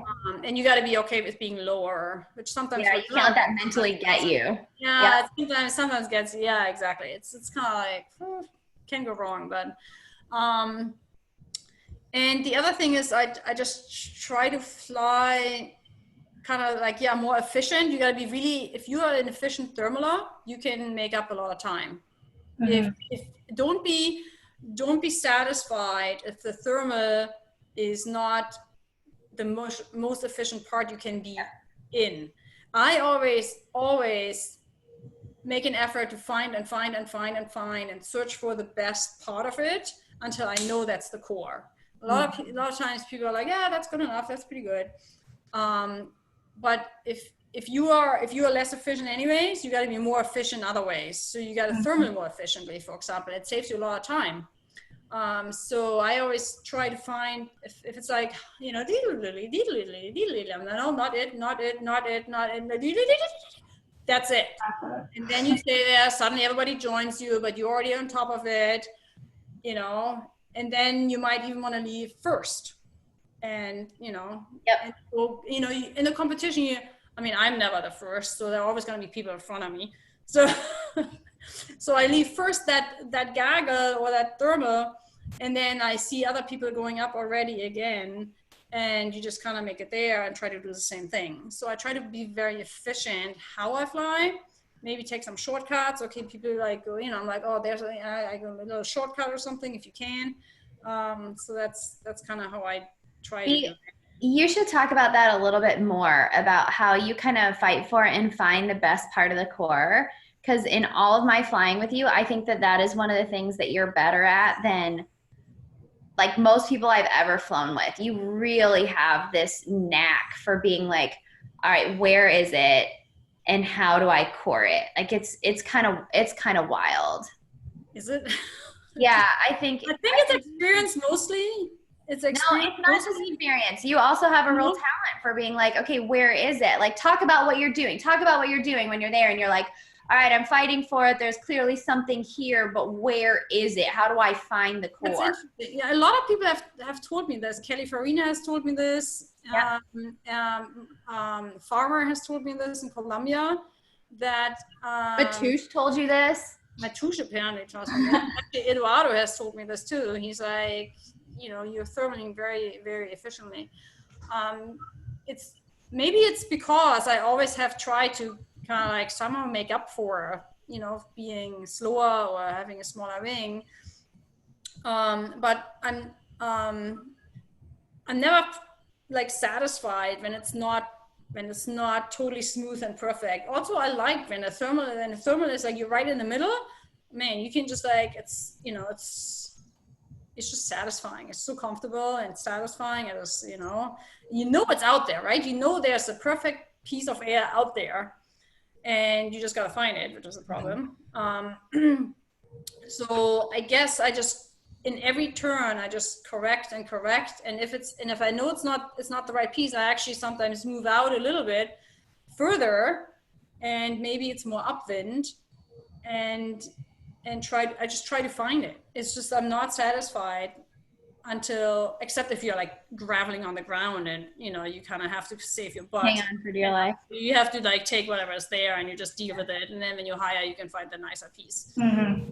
But when you have the luxury of finding the best piece, you literally have to make an effort to sort, and you know when it's a perfect piece, right? You know when you're in it, and you know when it's not the perfect thing. So I just keep searching and searching, and I just, you know, sometimes I let the wing go and let it find it, or I kind of, you know, I don't know, I just, every turn I correct it a little bit, and if I do that and it's not working, then I actually like make bigger moves, and then when I find it, I'm just, that's it, and then I just. B, when you make those corrections, like, so say you're like, okay, I think it's over here, a little bit upwind of me. Yeah. And so you're going to push a little bit further upwind to center. Are you going to shift your weight, or are you going to just like lift the inside brake or pull the outside brake? Like, what do you find yourself doing to sort of recenter in that direction? A good question. Probably hard to answer because I just do it. I just do I think it's everything. I think it's everything. A lot of times the outside, I think it's everything. I don't know. I don't know. It's a good question. I've been playing with that a little bit, trying to figure out when I center, because I think sometimes I overcorrect. You kind of have to like do it. Or I over center. So I've been playing with like, what if I just weight shift but don't move my hands, or what if I like just do this or that. I do the same. I play a lot, and it kind of depends. You know, how windy it is. You know, do I think it's upwind? Do I think it's downwind? Yeah. And sometimes I make the wrong move. Sometimes I think it's upwind, and then, you know, I leave it, and I think it's upwind, and then suddenly, like, you know, the three wings that were with me are like way higher because I went. Yeah. Oh my God, there it is. You go back, and you're like, okay. That's another thing, is like watching wings around you when you get to fly. Again, another benefit of competition is you can kind of pay attention to that. Is what are you consistently sort of doing? It's a whole learning field. There are drones everywhere. There are drones. It's like Twister, where they put all these little drones out, and, you know, you have all these measurements everywhere. It's so like, much easier than flying by yourself or flying without like a, you know, dedicated direction. And also not being afraid to look behind you. Right? I had one. I have one back. And then just like, okay, you know, back to that thermal. It takes. Totally. You don't find it backwards, but it's worth it. Yep. The task that put me on the podium at Chelan for sport class this year was this task where we were all, it was that one that you and I together, that crappy, terrible day. Oh God, it was like so light. And we were all just working so hard to get like up and over this piece of terrain and like whatever. And I had actually outclimbed the guys around me. And I got to the top of it and it wasn't there. And I was like, lift's gone, I'm gone. And so I went on glide and I turned and looked behind me and someone had found this little lee side ripper and skied out. And I was already halfway across the valley.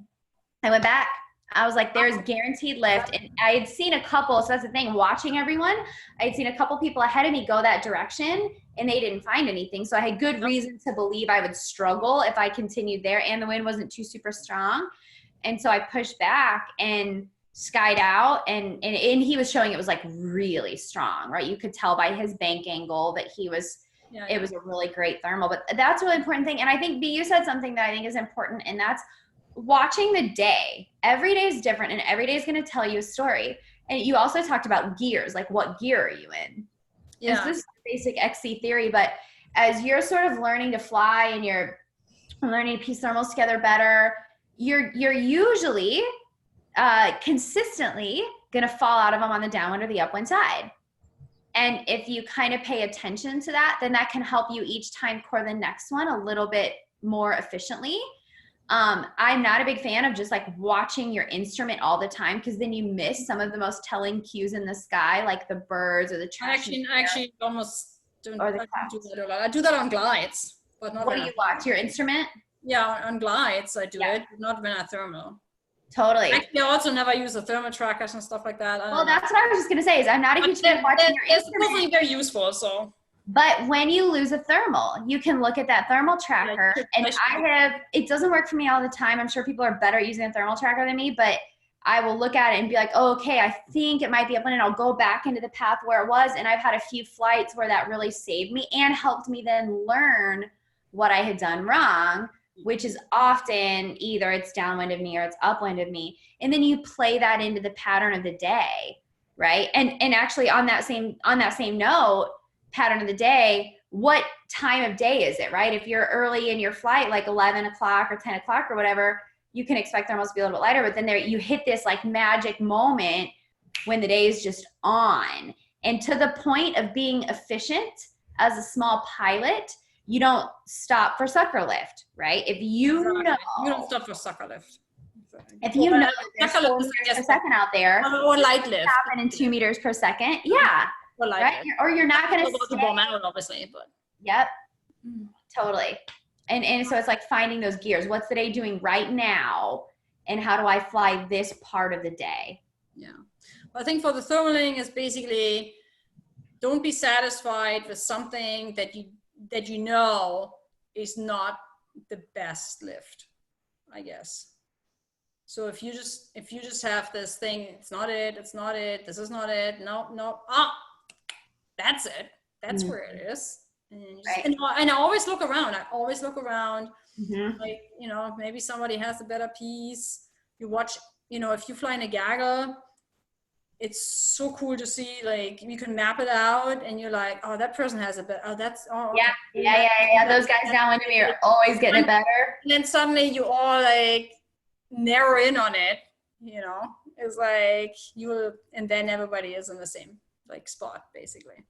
Yeah, that's really a fun one. In terms of the, you know, how to kind of keep up and stuff, but I have to say I have different equipment these days in terms of when I fly competition or when I fly at home because we hike a lot. I actually enjoy also just taking it easy and not fly the fastest I can and take the light equipment and be not the fastest and just kind of like diddle around a bunch and still have good exi flying, but I like also the lighter gear a lot. That's what I'm saying in a way. So if I'm not racing, but for the racing, there's only one way to keep up with everybody. Is that, okay, ballast. Put the ballast up, fly fast, like fly more efficiently, leave early. That's basically it. Yeah. And don't sucker lift. Yeah, no sucker lift. All right, well, I think I've got one more question for you guys just to end us on a happy note, and then I'm going to be off driving to Villa. So what is your most memorable flight, and if you have one, what's your favorite flight? I have a most memorable flight probably. It was in Colombia, and we flew for, it was 7.5 or 8 hours or something. It was basically 8 hours somehow. And it wasn't the longest flight I've ever done, but it was like 150 kilometers or something.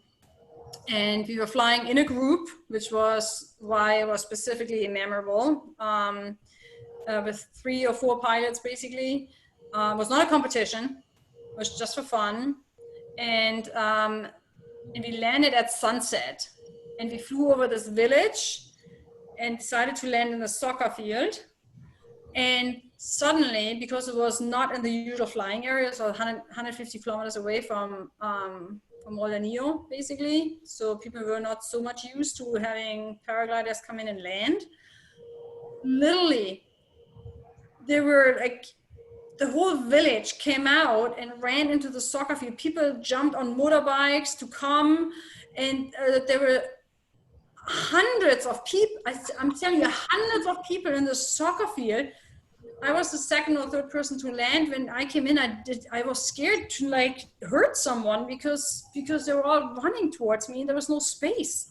It was insane, and I couldn't even pack my wing for half an hour. People were taking pictures left and right. It was south of Cali. It was crazy. It was like, and everybody was so happy. They wanted pictures left and right. and when I came in, it was just a crowd running into the stadium. The stadium was empty. 5 minutes later, some people, and then it was just like this whole massive crowd of people, and it was so good to do this with my friends, and it was a cool flight. It was really cool. Yeah. That kind of shows just like for all the frustrations we have in our sport, just like when you take a step back and look from the outside, it's like, whoa, like this is probably the coolest thing ever. Enough to make a whole crowd of people run just to look. I was like, I've never seen so many people in like Arrow when I landed. It was wild. It was so cool though. I was like, wow. That is a cool flight.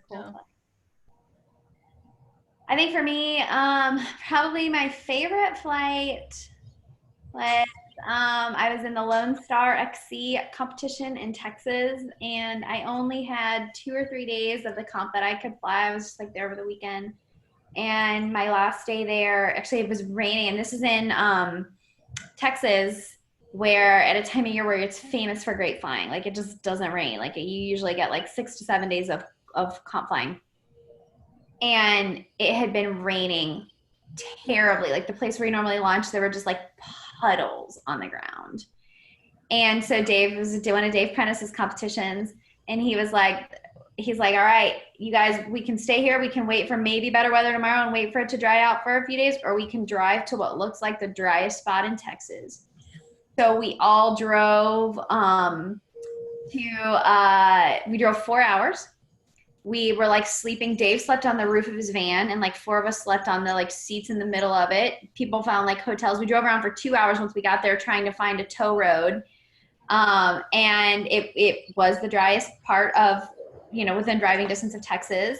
And we flew the next day, and I was on a Rush 4 at the time. And all I wanted was to fly with people. In the flats you fly so plenty, and so I was like, I just wanted to fly with people. But I lost everybody. And I found this really amazing low save and skied out. And then I like almost made this next turn point. And then I realized that like turning off to the left towards goal was a total blue sky. And there was a perfect cloud streak behind me. And I was like, I can't win this competition. Like I'm only in 2 days of it. I'm just going to keep flying. Like, forget the task. So I blew it off, and I flew 121 miles. I was at 10,000 feet at 7 o'clock at night. And I called Dave. Texas too, that's so far from here. How many kilometers are that? It's crazy. I was like, Dave, can I just keep flying? And he was like, yeah, we'll come get you. He's like on radio with me. And then either my radio or my phone died. So we're like calling, trying to tell him where I was. And I landed like as the sun set. And that's landings. It's awesome. Yeah. Oh man, it was so special. So that's my favorite flight, but my most memorable flight of all time was in Billy Grove. Actually, my dad as a hang glider, my grandfather lives in Creede, Colorado, so I've flown around there a decent amount, not as much as I'd like. And I have played in the sand dunes over there since I was a kid. And I think it was year before last, maybe, we were all at Whale, and I decided to fly. I'm not sure actually if it was the smartest decision because I got super, super plucked. But one of my dad's dream flights his whole life was to cross the sand dunes and then fly all the way to Blanca. And I got up at Whale, crossed over, almost dirted, getting to the other side of the valley, and then found this little thing and just kind of worked it all the way up to the mountain, and then flew. I got to 18,000 feet. And I looked down on the sand dunes, crossed the sand dunes, and then it started big time ODing. In fact, I actually got snowed on. And so I spiraled down to land. One guy made it pretty close to Blanca. I think he was trying to outrun a rainstorm. That was for me a live to fly another day, spiral down to land moment. But I think because that place is one of the most beautiful places in the world. It's so magical. And Will and I got to fly together that day. That was, man, just a beautiful, beautiful experience to be in that very special place and cross those sand dunes, which is just a super phenomenon. And I think Barry tells me that you're the first woman to do it. So. Oh my God! I am. He wrote on my back and Sharpie did a picture. What'd you say? Cedar just posted a picture on Facebook or Insta, whatever it is, Instagram, that he flew over that. It's crazy. Oh yeah, it was last weekend. It was a big day. I was like, I remember Matush like talking about this, and I saw the picture you posted, and I was so blown away at the time. I didn't know that they existed. Yeah, it's crazy. It's crazy. Sand dunes. And it's a national park, no? Yeah, it's a national park. You don't want to. So that's why I was like, I'd had the altitude to cross in the year before. But everybody had me super scared about the dunes, because the reason they're dunes, right, is the wind pulls all that sand into that sort of area. It dips back a little bit, and the mountains dip down. So it venturis, it compresses, and that's why the sand dunes, right? So for all those reasons, you have to be super careful crossing it. And I think it was at 15 grand or something, but I was too afraid to cross it the year before. And Larry Smith chided me for a year about how I could have been the first woman to cross the dunes, and on and on and on. And so then, of course, the next year when I was at like 17 grand on this side of them, I was like, all right, it's time to cross. Larry will not make fun of me another year. Nice. I love it. Well, thank you guys so much. We have like gold. I love this. I'm gonna post it up on the forum. We're gonna show it. I'm gonna post it up on the forum. Like, everyone's gonna have access to this. So like, I learned a lot. Like, some of the things, like, just technically and just like mentally, I'm taking it to heart. It's great, and I'm so happy that you guys agreed to do this, because it's gold. Thank you. Thank you. And Lindsay, you're super awesome for organizing this. I think it's really great that you're just getting all these ladies together. I'm so sad I'm not with you guys. And I think it's awesome that there's so many women out there chasing it. So power to you. And I hope we get to see you at a comp one of these days. One of these days, one of these years, I'll see you. Hopefully not too far behind. We'll see, guys. Thank you for your time. And yeah, super fun. Thanks again for doing this, and for the Matush here to kind of rope me into this. So that was a lot of fun. That was cool. Awesome, guys. Well, I hope you enjoy the rest of your evenings, and we'll be posting up pictures. I'll give you some updates on how the fly-in went. So good flying. Bye-bye. Bye, guys.